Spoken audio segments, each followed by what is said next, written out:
Hey guys, it's Kazi here. We're gonna go and take a look at the new announcement for the Dokkan Now special for the part 2 of the 10th year anniversary campaign. Okay, so it's gonna click on this real quick.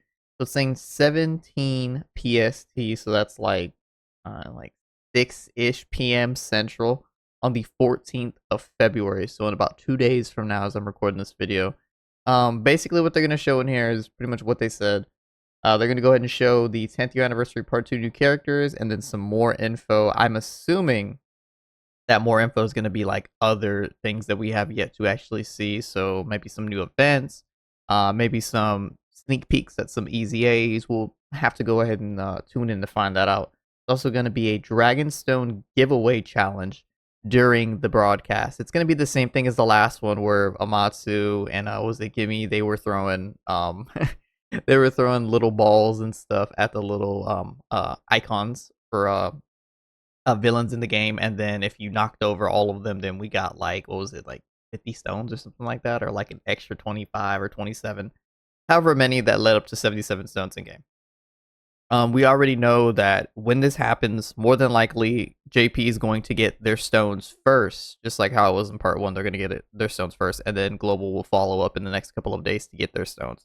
There's just more people on Global than there are JP by like a considerable margin. There's different markets and stuff like that. So it's just going to take us a little bit longer to get our stones in. The Postmaster, unless they did like, I don't know, they sent out like the command like early, that would be kind of nice, right? Because they kind of know we're gonna get this done, right? There's no way we don't get the Dragonstone giveaway challenge done. But yeah, that's pretty much gonna be it for that. And then so for the part 2, the new characters, if you haven't seen them, we have the exchange Goku and Frieza. We have oh, sorry about that.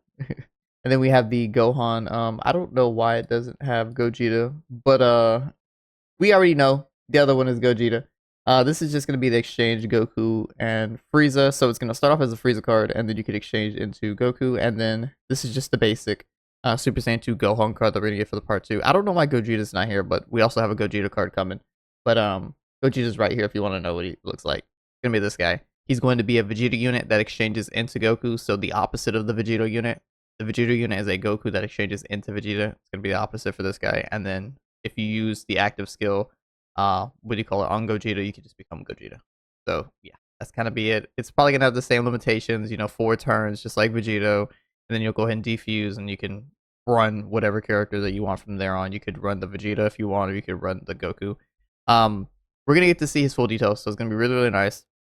What I think they need to do, if they actually want to make like the unit good, like let's say if they theoretically they wanted to make him better than Vegito, they have to make it to where that, for one, that Vegeta is going to be tanky. We already know that he's 1000% going to be tanky. But he's going to be like first turn tank instead of like the Goku, which the Goku is like first turn damage, but he has to be in slot 2 or 3. And then after 3 turns or his next rotation, then he could become first turn tank with Vegeta. But so I think it's going to be a little bit of the opposite. We're going to have that goated Vegeta first slot unit. And then they work extremely well with each other, because then you could just put the Vegeta from the Gogeta. I don't know, it's getting a little bit complicated. You put the Vegeta from the Gogeta in the slot 1, then you put the Goku from the Vegito in the slot 2, and then you kind of just vibe. Like, that's your rotation right there. Boom, easy. And then yeah, they have to do something with, I think, that Vegeta from Gogeta to make him like ridiculously tanky, for him to keep up with Goku and then Vegeta's form. And then the Goku that Gogeta has, honestly, it could stay pretty similar to the Goku that Vegeta already has with slot 2 and 3. But the transformation, because Vegito just does so much damage, and then the ferocious counters, like, my only thing that I can think of that would make Gogeta even like kind of comparable, for one, he has to have the typical Gogeta stuff, so he has to be like Rainbow Orb changing.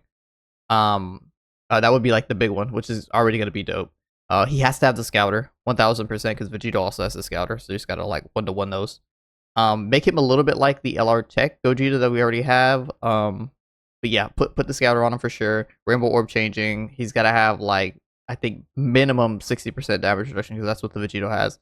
And then as a part for like what's gonna keep up with his counters, either A, you make him counter 2, which I know would be crazy. You just have both counter units and just do crazy amounts of damage. Or you make it to where because he can already see the super attacks. You make it to where he can just counter any super attack, period. Like, obviously, he's gonna have the taunt. He's gonna have the taunt. Like Vegeta also has the taunt. But right now, when Vegito taunts, yes, he can live the super attacks that he takes in, but he doesn't do anything. He just eats the super attacks, and then with his taunt, he'll be able to go ahead and counter all of the normals.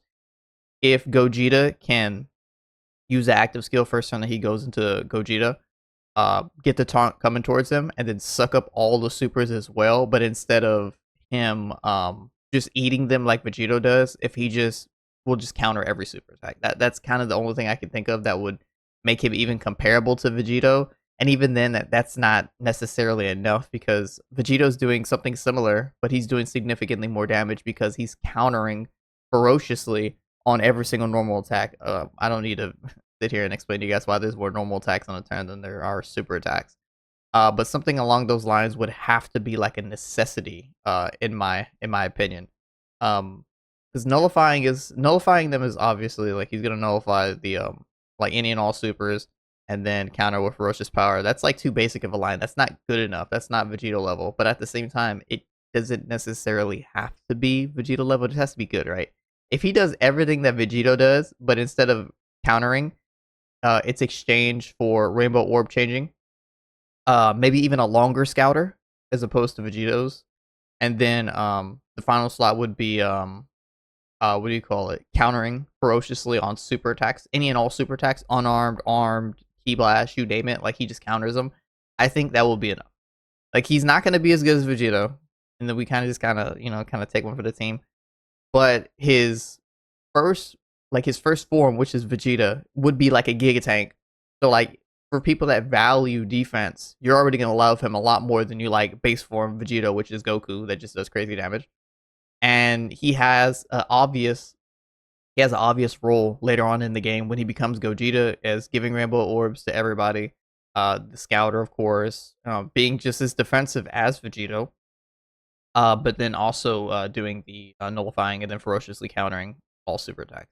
I think that would be a way to make him comparable. He's in the same league, but like, unless they make this guy like counter, or unless they make this guy like let me try to think, like 80% damage reduction with guaranteed guard. Like there's no way that he's going to be able to keep up with Vegito's counters unless they just give him counters.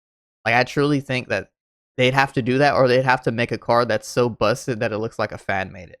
It looks like it looks like one of the boys from Reddit just went ahead and just like snipped off like Beast Gohan's passives, snipped off some of Gotenks' passives, and then snipped off some of the new Vegeto's passives, and then like slapped them all together. And like his thing is like a damn, his thing is like 3 paragraphs long or something like that. Like it would have to be something absolutely ridiculous that really we're not even thinking could happen, or they just make them do counters. Like truthfully, that would be the only thing that'll make him better. Like I said, he doesn't need to be better. He doesn't. He just has to be like comparable. That's it.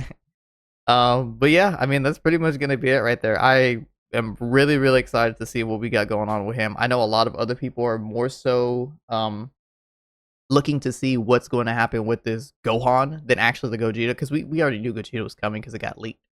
But and we also kind of know a little bit about like what Gogeta's kid is more than likely going to be like, because we already have the Vegito to do like a 1-to-1 comparison for it.